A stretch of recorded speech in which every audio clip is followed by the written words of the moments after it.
असलकुम। ये हमारी HTML सीरीज से रिलेटेड थर्ड वीडियो है और आज इस वीडियो में हम लोग समझेंगे टैग कैटेगरीज के बारे में। लास्ट जो हमारे पास सेशन था उसके अंदर हमने समझा था बॉयलर प्लेट स्ट्रक्चर, टैग क्या होता है, टैग कैसे क्रिएट किया जाता है। ठीक है, टैग नेम्स जो बेसिक टैग्स हमने यहाँ पर देखे थे, जो मैंने यहाँ पर बॉयलर प्लेट ओपन किया, हमने लास्ट क्लास में किया था। अगर आपने वो लेक्चर नहीं देखा तो आप प्लीज़ जाके ट्यूटोरियल 2 वॉच करें, फिर आप इस थर्ड वीडियो को देखिएगा। आज हम जानेंगे टैग कैटेगरीज के बारे में। मैंने आपको लास्ट टाइम बताया था कि कुछ आपके पास क्लोजिंग टैग्स होते हैं और कुछ आपके पास सेल्फ क्लोजिंग टैग्स होते हैं, यानी कि उनका कोई क्लोजिंग पेयर नहीं होता। ठीक है, तो वो हम कैटेगरीज जो है वो आज डिस्कस करने वाले हैं। अब यहाँ पर आ जाते हैं हम लोग अपने नोट्स पे। ठीक है, अब HTML के जो टैग्स है ना वो कैटेगराइज होते हैं दो मेजर पार्ट्स के अंदर। सबसे पहले आपके पास आता है HTML tag based on structure. ठीक है, जिनमें आपके पास सबसे पहले सेल्फ क्लोजिंग टैग्स आ जाते हैं। अगर मैं आपको माइंड मैप दिखाऊं तो यहाँ पर आप देख सकते हैं फ्लो चार्ट में। मैंने ये फ्लो चार्ट क्रिएट किया ताकि आप इसको सही से समझ सकें। आपकी जो टैग कैटेगरीज होती हैं वो दो मेजर पार्ट्स में डिवाइडेड हैं, by structure and by meaning. By structure में आपके पास सेल्फ क्लोजिंग या फिर हम इसको कहते हैं वॉइड टैग्स आ जाते हैं, एंड सेकेंडली हमारे पास क्लोजिंग यानी पेयर टैग्स आ जाते हैं। और बाय मीनिंग में हमारे पास semantic tags and non semantic tags आते हैं। ये चारों ही आपके पास टैग्स की कैटेगरीज हैं। ठीक है, अब यहाँ पर जो आपके पास सेल्फ क्लोजिंग और वॉइड टैग है, ये ऐसे टैग्स होते हैं जिनका कोई क्लोजिंग पेयर नहीं होता। मीन्स के जैसे हम लोग यहाँ पर क्रिएट करते हैं तो इस टैग का जो है ओपनिंग और क्लोजिंग दोनों है। फॉर एग्जांपल मैंने बॉडी टैग क्रिएट किया तो मैंने यहाँ पर लिखा /बॉडी। तो इस बॉडी का जो है वो क्लोजिंग पेयर भी होता है और ओपनिंग पेयर भी होता है। अब यहाँ पर आपके पास जो ऐसे टैग्स होते हैं ये कहलाते हैं आपके पास क्लोजिंग यानी कि पेयर टैग्स। मीन्स के जिसका क्लोजिंग पेयर होता है वो हमारे पास क्लोजिंग या पेयर टैग्स कहलाते हैं। अब ऐसे एलिमेंट्स या ऐसे टैग्स जिनका कोई क्लोजिंग पेयर नहीं होता, अब क्यों नहीं होता? अब क्योंकि ना उनकी जो नीड होती है ना, वो उनकी नीड आपके पास कंटेंट नहीं होता। अब जितने भी आपके पास क्लोज या पेयर टैग्स होते हैं उनकी नीड कंटेंट होता है। मीन्स के कोई टेक्स्ट हो सकता है। ठीक है, मीन्स के हर दफ़ा हमारे पास कोई टेक्स्ट होगा। ठीक है, इसके अलावा जो आप इमेज ऑडियो वीडियो लगाते हो उनकी भी कोई आपका कंटेंट उसके अंदर होता नहीं है, तो इसलिए वो सेल्फ क्लोजिंग भी होते हैं, वो क्लोजिंग भी होते हैं। वो हम आगे जाके फर्दर वीडियोस में डिस्कस करेंगे। सेल्फ क्लोजिंग में हमारे पास एक बहुत ही कॉमन टैग है जो कि है BR। एक BR का टैग है जो कि हमारे पास ब्रेक लाइन के लिए यूज होता है। जब भी हमें कोई लाइन ब्रेक करनी हो अपने HTML डॉक्यूमेंट में तो हम BR का यूज करते हैं। अब BR के टैग का जो मकसद है वो लाइन को ब्रेक करना है, ना कि कंटेंट को आपके वेब पेज पर डिफाइन करना। तो इसलिए इसका कोई क्लोजिंग पेयर नहीं होता। इसी तरह आपके पास एक टैग होता है HR का।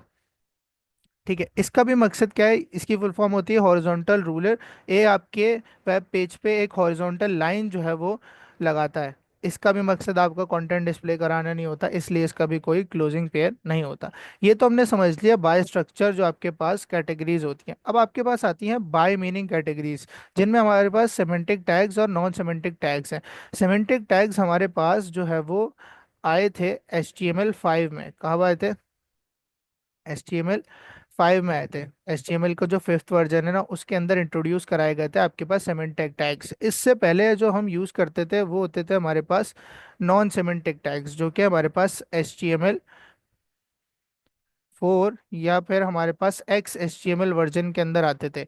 तो इनमें हम यूज करते थे नॉन सिमेंटिक टैग्स। अब सिमेंटिक टैग्स क्यों क्रिएट किए गए HTML फाइल में, इसका कोई ऐसा क्या मकसद है जो हमें नहीं पता और इतना इंपॉर्टेंट है कि इनको क्रिएट किया गया है? अब यहाँ पर नोट्स पे आते हैं। अब आपको पता है सेल्फ क्लोजिंग टैग्स देखें, जैसे आपके पास एग्जांपल में मैंने आपको बताया इमेज का टैग, इसका भी कोई टैग से रिलेटेड कोई काम नहीं होता है, इसलिए इसका भी कोई क्लोजिंग पेयर नहीं होता। इनपुट का कोई टैग से रिलेटेड काम नहीं होता। मेटा का, लिंक के टैग का, यहाँ देखें horizontal ruler and line break का जो टैग है।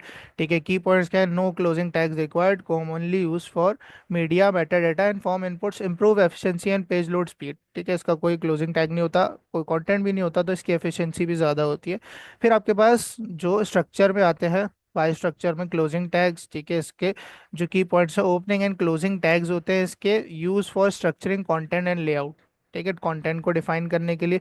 फिर आपके पास जो दूसरी कैटेगरी आती है वो आपके पास आती है HTML tags based on meaning, semantic tags. ठीक है, अब सबसे पहले सिमेंटिक टैग्स को मीनिंगफुल टैग्स भी कहते हैं। ये आपके पास HTML5 में इंट्रोड्यूस कराए गए थे। Semantic tags provide clear meaning about the content side them.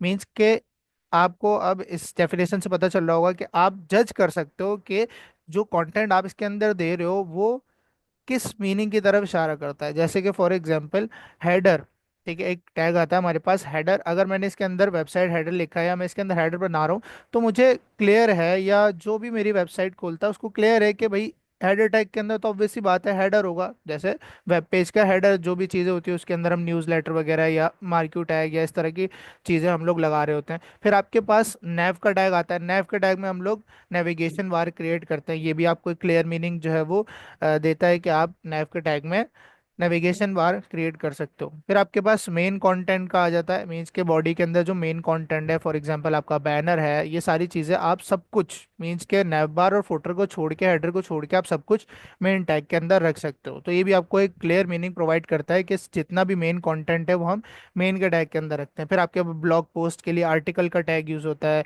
Side bar के लिए असाइड का यूज़ होता है, फुटर के लिए फुटर का टैग यूज़ होता है, कोई सेक्शन यानी डिवीजन बनाने के लिए अपने स्ट्रक्चर पे सेक्शन का टैग यूज होता है। इसी तरह फिगर और फिग कैप्शन के टैग्स आते हैं। ये भी आपके पास एक मीनिंग डिफाइन करते हैं। अगर आपको किसी इमेज को या किसी भी आपको ऑब्जेक्ट को या मीडिया को अपने जो है वो एक कैप्शन प्रोवाइड करना है, तो आप फिग कैप्शन और फिगर का टैग यूज कर सकते हैं। अच्छा, अब बात आती है कि मैं सिमेंटिक टैग्स यूज क्यों करूँ, क्यों? क्योंकि ये आपके पास एसईओ फ्रेंडली होते हैं। जो आपके सर्च इंजन होते हैं ना, जब भी आप एक वेब पेज या कोई भी वेबसाइट सर्च करते हो, तो सर्च इंजन आपका जो है सिमेंटिक टैग से आपके स्ट्रक्चर को यानी आपके वेब के स्ट्रक्चर को बेटर यानी इजीली समझ सकता है। ठीक है, इससे आपकी एक्सेसिबिलिटी जो है वो इम्प्रूव हो जाती है कंटेंट की, और बेटर कोड रीडेबिलिटी हो जाती है, कोई भी इसको इंटरप्रेट करके देख सकता है। देन हमारे पास आते हैं जेनरिक यानी कि non semantic tags. These tags do not provide meaning by themselves. They are used mainly for styling and layout. ये जस्ट आपके पास स्टाइलिंग एंड लेआउट के लिए यूज होते हैं। जैसे बहुत ज़्यादा यूज होने वाला टैग है div। जब भी आपको कोई डिवीजन क्रिएट करना होता है अपने वेब पेज का, तो आप div का टैग यूज करते हो सिंपली। ठीक है, और अगर आपको किसी टेक्स्ट को या किसी कंटेंट को अलग से हाईलाइट करना है, तो आप स्पैन का टैग यूज कर सकते हो। इसी तरह बोल्ड का, इसी तरह इटैलिक का। अब अगर आप इनको पढ़ोगे, अगर कोई न्यू बंदा जो कि बिल्कुल HTML पे न्यू है, वो अगर ये बी का टैग पढ़ेगा तो उसको नहीं पता व्हाट इज बी। तो ये आपको एक क्लियर मीनिंग प्रोवाइड नहीं करता। तो इसलिए हम इनको कहते हैं नॉन सिमेंटिक टैग्स, और ये बस स्टाइलिंग एंड लेआउट के लिए यूज होते हैं। Do not convey specific meaning, commonly use with CSS for styling and layout, should be avoided where semantic tags can be use. बिल्कुल ऐसा ही है कि अगर आपके पास कोई ऐसा सिमेंटिक टैग है जो आप नॉन सिमेंटिक की जगह यूज कर सकते हैं, तो आपको नॉन सिमेंटिक टैग्स को अवॉइड करना चाहिए, ताकि आपके सर्च इंजन पर आपके वेब पेज की जो SEO यानी कि जो एक्सेसिबिलिटी और ये सारी चीज़ें वो इम्प्रूव हो सके। ठीक है, तो आज के लिए हमारा यही टॉपिक था। आई होप सो आपको ये बात समझ आई होगी किस तरह से कैटेगराइज होते हैं टैग्स। और अगर आपको कोई भी क्वेरी है इससे रिलेटेड, तो आप कमेंट सेक्शन में मेंशन कर सकते हैं, मैं आपको लाजमी रिप्लाई करूंगा। अल्लाह हाफिज़, मिलते हैं नेक्स्ट वीडियो में।